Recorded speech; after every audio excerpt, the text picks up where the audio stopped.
Et yo les gars, j'espère que vous allez bien. On se retrouve du coup pour l'épisode 2 de la mini-série orientée sur l'investissement des personnages. Donc il y a le personnage où vous pouvez investir sans aucun problème qui va vous aider dans votre early game, voire mid game. Alors là, on est quand même sur des 5 étoiles et je vous rassure que il y a des 5 étoiles qui vous aideront même dans le endgame sans aucun problème, mais vraiment avec une facilité déconcertante.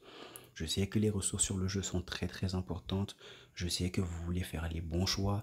Je sais que vous voulez bien sûr pouvoir aller le plus loin possible avec les personnages que vous aimez, mais que vous ne savez pas forcément si vous devez investir ou pas dedans. Bah, du coup, cette mini-série est là pour vous. On va du coup attaquer directement parce qu'il y a quand même pas mal de 5 étoiles très très intéressants. On va déjà commencer par Baby Blue. Baby Blue qui est un très très bon debuffer, du coup qui apporte du debuff à l'équipe, qui apporte du contrôle et va appliquer justement un break mental dev qui est très très intéressant. Du coup vous vous rendez compte qu'au niveau 3 ça apporte un break mental dev de 35% qui est vraiment très fort. La réduction de dégâts mentaux, c'est bon pour les DPS qui font des dégâts mentaux du coup, mais sauf que le seul bémol, c'est que c'est à partir du niveau 2 de la carte. Du coup, c'est quand même un personnage qui demande pas mal à jouer, à fusionner ses cartes pour être efficace.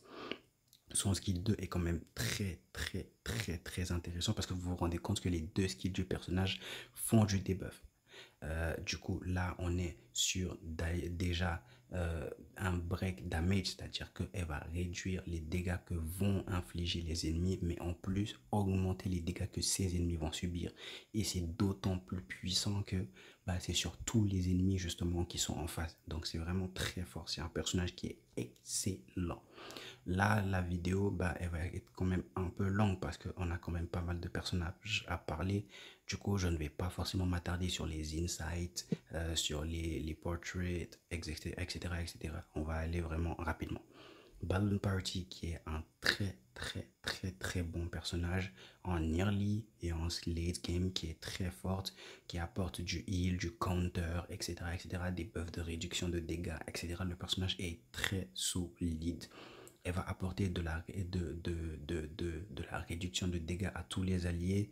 Elle va justement apporter également un buff qui va permettre aux alliés bah, du coup, de faire du dégât en compteur. C'est-à-dire que lorsque l'ennemi va attaquer un allié qui a le buff qu'elle va donner du coup, bah justement, ça va lui infliger des dégâts de type Genesis. Et on rappelle que les dégâts de type Genesis, on adore ça sur le jeu parce qu'il n'y a pas encore de buff ou de debuff qui affectent ce type de dégâts-là. Donc, on adore ça. Les personnages qui font ça, on aime ça. Également, ce qui est vraiment intéressant avec Balloon Party, c'est son skill 2, parce que le skill 2 va faire du coup un soin AOE sur tous les alliés, mais du coup à partir du niveau 2, bien sûr, ça reste également un soin, ça va appliquer du soin sur tous les alliés, mais à partir du niveau 2, ça va non seulement donner un counter à l'équipe, mais du coup ça va également infliger justement, ça va également donner à ceux qui ont ce buff là le buff Balloon Party qui est, je le rappelle, des dégâts Genesis en contre-attaque. C'est-à-dire que lorsque l'ennemi va vous attaquer, bah, directement, en fait, ça va l'impacter par rapport à ça. Ça va lui faire des dégâts Genesis en contrepartie. Et ce qui est vraiment fort, c'est que justement, ce buff-là est stackable. C'est ça en fait qui est vraiment fort. Ça lui fait des dégâts en surplus dessus. Du coup, ça apporte quand même, malgré que ce soit un healer, bah, ça fait que le personnage fait quand même de bons dégâts en off du coup par derrière. Et en plus d'apporter justement de la sustain, du heal, etc. Alors au début, le heal n'est pas non plus parfait. Il y a des défauts forcément, mais avec le temps, justement, le personnage gagne vraiment en efficacité lorsque vous allez l'équiper en Psycubes, que vous allez la mettre dans une équipe qui va avec elle, etc. Le personnage est très solide. Là, du coup, on attaque le gros morceau. Pour moi, Bjorn Bloom, ceux qui me connaissent savent que ce personnage, c'est mon coup de cœur niveau 5 étoiles. C'est mon 5 étoiles préféré de très loin niveau kit, mais également niveau apparence. Moi, je l'aime beaucoup, Bjorn Bloom, et à juste titre, parce que c'est un personnage qui est extraordinaire. C'est le meilleur DPS 5 étoiles du jeu et à la fois le meilleur debuffer 5 étoiles du jeu. En tout cas, l'un des meilleurs, voire le meilleur. Elle est exceptionnelle. Alors, d'ici, on dit que Sur son ulti, bah, du coup, elle va infliger du dégât mono-cible à un ennemi et du coup, va l'empêcher d'utiliser son ulti. C'est très, très, très, très fort. C'est-à-dire que elle va appliquer un debuff qui s'appelle le scellement. Ce scellement-là va faire que l'ennemi ne pourra pas utiliser son ulti pendant 2 rounds. Par contre, il y a également des buffs qui empêchent justement d'infliger des malus, etc. ou des ennemis, des personnes qui sont immunisées au scellement, etc., etc. Dans ce genre de cas de figure, ce n'est pas grave. Bjorn Bloom va quand même retirer du Moxie à cet ennemi pour l'empêcher justement de claquer son ulti au prochain tour. Du coup, ça fait un tour de sauver. C'est très fort déjà. On commence très très fort. Sur son skill 1, on ne baisse pas l'élan. Bah, du coup, elle va appliquer du dégât AOE sur 2 ennemis. Et du coup, elle va faire des dégâts supplémentaires par rapport au malus sur les ennemis. C'est-à-dire que déjà, le personnage va faire beaucoup de dégâts. Mais en plus, si ces ennemis-là ont du malus sur eux, bah, elle va faire encore plus mal. C'est vraiment fort. Et là, vous vous rendez compte, c'est au niveau 3, c'est du 335% plus 75%. On est sur un skill avec un multiplicateur d'ultimate. Rendez-vous compte, c'est extrêmement puissant. Son skill 2 est d'autant plus puissant parce que c'est ce qui va apporter toute la force du personnage. Elle va du coup appliquer un malus à tous les ennemis qui va non seulement réduire leur défense réelle, mais en plus leur faire prendre des dégâts supplémentaires, des dégâts en plus. C'est-à-dire qu'ils vont avoir un debuff qui va augmenter les dégâts qu'ils vont prendre. Au niveau 3, on est sur du 25% de défense réelle réduite et sur du 25% de dégâts subis. Et ce dégât-là, c'est vraiment du dégât brut. Si l'ennemi a par exemple 100, doit prendre 100 de dégâts, bah, l'ennemi va prendre 25% de 100. C'est-à-dire que l'ennemi va prendre 125% de dégâts. S'il doit prendre 10 000 de dégâts, bah, il va prendre 12 500 de dégâts, etc., etc. Et bien sûr, bah, ça va quand même s'appliquer avec la défense réduite. Du coup, il va prendre plus de dégâts parce qu'il a moins de défense. Ça marche comme ça et c'est très très fort. Alors, le Insight 1, je vais vraiment le faire parce que ça fait partie intégrante du kit du personnage. C'est vraiment parce que c'est mon coup de cœur. Et le Insight 1, en fait, fait que justement, elle va appliquer 20% de dégâts. Genre, elle va se donner un buff de 20% de dégâts sur les ennemis qui ont un malus. Et ce buff de dégâts, ce n'est pas un buff de multiplicateur. C'est vraiment un buff de dégâts brut. Elle augmente ses dégâts de 20% brut sur les ennemis qui ont un malus. C'est exceptionnel. C'est vraiment très fort. Le personnage est incroyable. Elle, vous l'avez, misez tout sur elle. Mettez tout sur elle. Montez-la sans problème. Elle est là pour le early game, pour le mid game et pour le end game. Incroyable. Alors ensuite, on a Charlie qui fait partie également des meilleurs DPS 5 étoiles, si ce n'est la deuxième meilleure DPS 5 étoiles après Bjorn Bloom. Elle est extrêmement puissante, même aux côtés des 6 étoiles, et s'assoit sans problème à leur table. Elle est très solide, le personnage. Du coup, son ulti du coup, va dispel un buff ennemi, c'est-à-dire qu'elle va retirer les buffs de stats up, elle va retirer si l'ennemi a une posture, par exemple une posture qui va lui permettre de faire un contre-attaque, etc., etc., qui a une posture sur lui, ou justement un buff d'attaque, un buff de dégâts sur lui, etc., elle va le retirer.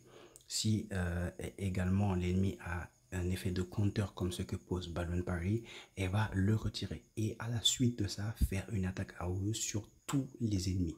Pas un, pas deux, pas trois, tous les ennemis. S'il y a 100 ennemis, elle va faire sur 100 ennemis. Et c'est un multiplicateur de 300%. Très fort. Et là, du coup, on a une attaque qui va faire... En fait, elle a la mécanique qui fait que si elle a des buffs sur elle, du coup, elle va faire plus de dégâts. Et ça, c'est vraiment fort. C'est pour ça qu'il faut vraiment un buffer avec elle. Donc, c'est très important. Alors, sur son skill 2, du coup, elle va infliger des dégâts mentaux à un ennemi. Et du coup, si elle a moins de 50% de ses PV, elle va faire plus de dégâts. Donc, c'est vraiment très fort également. Niveau insight, du coup, on est sur quelque chose de très solide.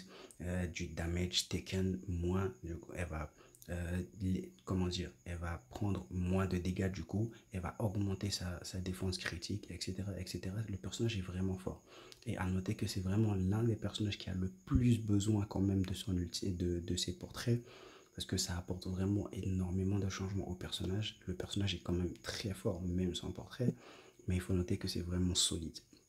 Alors, du coup, on a également DK. DK qui est un bon personnage pour le early game. Au début, honnêtement, bon, vous l'aurez dans les 8 jours de connexion, mais à 8 jours de connexion, vous êtes facilement dans le mid game sans aucun problème. Peut-être même à l'entrée du end game, on ne sait pas.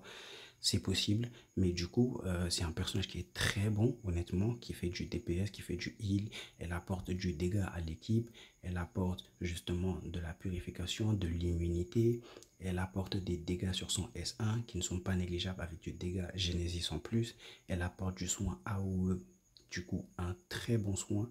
Honnêtement, son soin est pas mal du tout. Ce n'est pas exceptionnel, ce n'est pas au niveau d'une Tooth Fairy ou d'un Medicine Pocket, mais on est quand même à quelque chose qui est très correct, qui permet de garder la survie de l'équipe, qui est très fort. Du coup, forcément, c'est pas mal du tout. Et du coup, ces insights permettent justement d'augmenter son attaque et ses soins qui vont aller dans ce sens parce qu'il faut noter que son attaque, il dépend de son attaque. Donc, c'est quand même un très bon personnage sur lequel vous pouvez investir, il n'y a pas de problème.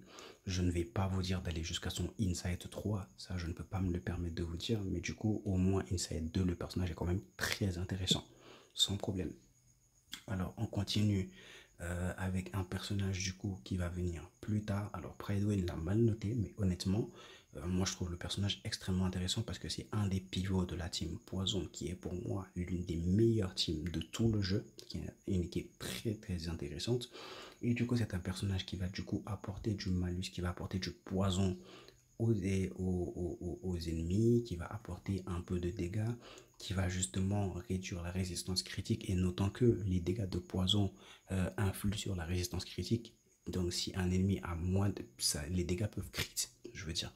Donc si l'ennemi a moins de résistance critique, les dégâts poison font plus mal. Et du coup, bah, le personnage a vraiment son importance dans cette équipe. Elle apporte pas mal de buffs qui sont vraiment utiles. Elle apporte cette présence-là dans son placement de poison qui va infecter encore plus parce que les poisons peuvent se stacker. Et du coup, c'est vraiment très très fort. Le personnage est très intéressant, il n'y a aucun problème. Elle a cette tankiness qui lui permet de rester en vie pas mal de temps quand même. Pour un 5 étoiles, c'est vraiment assez fort. Donc si elle, vous l'avez et que vous avez sauté bi surtout Changeling, vous pouvez sans hésiter monter Kanjira. Elle va vraiment vous aider énormément, surtout dans le somnambulisme artificiel. L'équipe poison est très puissante, sans problème, donc vous pouvez investir dessus. Par contre, si vous n'avez pas sauté bi ni changelin, je vous déconseille de vraiment la monter parce que là, elle va vous servir à rien du tout. Donc là, on va continuer avec Soneto. Soneto qui est un excellent buffer, un des meilleurs buffers du jeu. Elle apporte du buff de dégâts ici. Déjà là, elle va faire du dégât à tous les ennemis. Mais surtout, en fait, plus elle aura de... Si elle a des buffs sur elle, bah du coup, elle va augmenter non seulement sa pénétration, mais en plus, elle va faire plus de dégâts si elle est buffée. Et d'ailleurs, de toute façon, elle se buffe elle-même.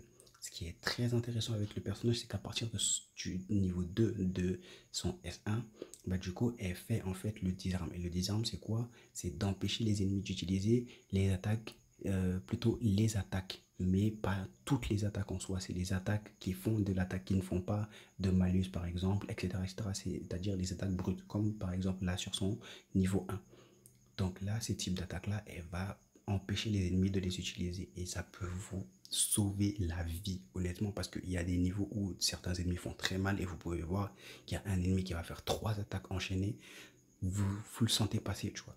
Sauf que elle, si elle a son niveau 2, il faut vraiment essayer d'avoir le niveau 2 de son attaque du coup et le garder pour lorsque vous aurez besoin du coup de sustain, de préserver un tour, etc. Vous le cassez et voilà, l'ennemi n'attaque pas ou ne fera pas par exemple qu'une attaque de debuff ou quelque chose comme ça et du coup ça va vraiment vous aider. Sur son S2, c'est vraiment la partie la plus intéressante de son kit parce que non seulement elle va buffer les dégâts que vos alliés vont faire, mais en plus elle va leur donner un buff qui va réduire les dégâts qu'ils vont prendre. Et en plus de ça, bien sûr, elle va augmenter sa propre pénétration. Donc c'est vraiment extrêmement fort. Le personnage va vous aider énormément en early game, en mid game et va quand même avoir une certaine présence en endgame. Elle peut également vous aider sans problème dans le somnambulisme artificiel. Elle peut vous aider dans les events qui vont venir après. Elle est quand même très forte. Donc vraiment, si vous l'avez, n'hésitez pas du tout à la monter parce que de toute façon, on va vous faire la montée et vous allez avoir des matériaux pour la monter elle. Mais du coup, franchement, n'hésitez pas à investir dans ce personnage. Elle est extrêmement puissante. Il n'y a rien à redire. Donc là, on continue du coup avec pour moi le dernier 5 étoiles le plus puissant, enfin qui, excusez-moi, pas le plus puissant, mais qui va vraiment vous être utile dans votre progression, dans lequel vous pouvez investir sans problème, c'est De Nantes. De Nantes, c'est un personnage qui va du coup apporter non seulement du malus, mais qui en plus va vous apporter du shield. Et ça, c'est important. Sur son skill 2, elle va vous donner un shield à toute l'équipe qui n'est vraiment pas négligeable du tout. Donc là, on dit sur son ulti qu'elle va faire un dégât, une attaque à dégâts mono-cible réel. Elle va du coup réduire la reality defense, la défense réelle de l'ennemi qu'elle va attaquer pendant 2 tours. Du coup, ici sur son S1, elle va apporter du dégât et honnêtement, les multiplicateurs sont très très corrects. C'est vraiment pas mal du tout au niveau multiplicateur. Là, du coup, on va avoir sur son S2, comme je le disais, excusez-moi, j'ai beaucoup parlé. On va avoir sur son S2, du coup, son buff qui va donner du shield à tous les alliés. C'est très très intéressant. Mais en plus de ce shield, justement, elle va donner une réduction de dégâts supplémentaire. Parce que si justement elle donne un shield à tous les alliés, elle va donner cette réduction de dégâts. Et tant que le shield est actif, justement, bah du coup, cette réduction de dégâts là va rester. Par exemple, là, on dit que le shield disparaît après un tour au niveau 1. Du coup, après un tour, justement, le shield va disparaître et la réduction de dégâts aussi, logiquement. Mais tant que l'ennemi n'aura pas détruit votre shield, bah, vous aurez quand même cette réduction de dégâts subie là, qui est très intéressant également. Donc oui, la durée du shield n'est pas du coup très très longue, mais c'est quand même très intéressant parce que justement, plus elle va monter le niveau, plus le shield va être renforcé et du coup être efficace. Donc ça reste quand même un personnage à utiliser pour la sustain qui est très intéressant, qui apporte vraiment pas mal de choses à l'équipe, notamment un peu de dégâts pour un shielder. Et du coup son shield AOE, c'est un personnage très bon qui n'a vraiment pas de mal à s'installer du coup dans la compo early game. Là, du coup, on a fait le tour des 5 étoiles que je trouvais intéressant à utiliser. Vous allez me dire, ah mais Ailem, la dernière fois, tu nous as dit que Bloonie était très, très, très intéressante et du coup, qu'on pouvait l'utiliser. Oui, Bloonie est intéressante. Bloonie est très, très intéressante d'ailleurs. Mais du coup, moi, je vous disais que les personnages, en fait, c'était des personnages, là, je vous disais, en fait, des personnages dans lesquels vous pouvez investir sans aucun problème. Bloonie, en fait, c'est un personnage qui est très fort, mais qui a besoin d'énormément d'investissement. C'est-à-dire que le personnage, en fait, est orienté critique. Donc, elle est un peu comme Eagle, mais en mieux. Et vous allez me dire maintenant pourquoi, du coup, tu nous as demandé, tu nous as dit qu'on pouvait monter un peu Eagle et pas Bloonie. Parce que de un, Eagle, le jeu va vous faire la montée. Et de deux, en fait, justement, si vous avez Eagle, qu'est-ce qu'il va faire du coup en sorte que vous montez une Eagle V2 de toute façon? C'est un peu ça l'idée en fait. Vous voyez ce que je veux dire? Donc, Bloonie, c'est un personnage qui est très très fort, que vous pouvez monter, bien sûr, qui va augmenter son crit rate, qui va augmenter son crit damage sans aucun problème.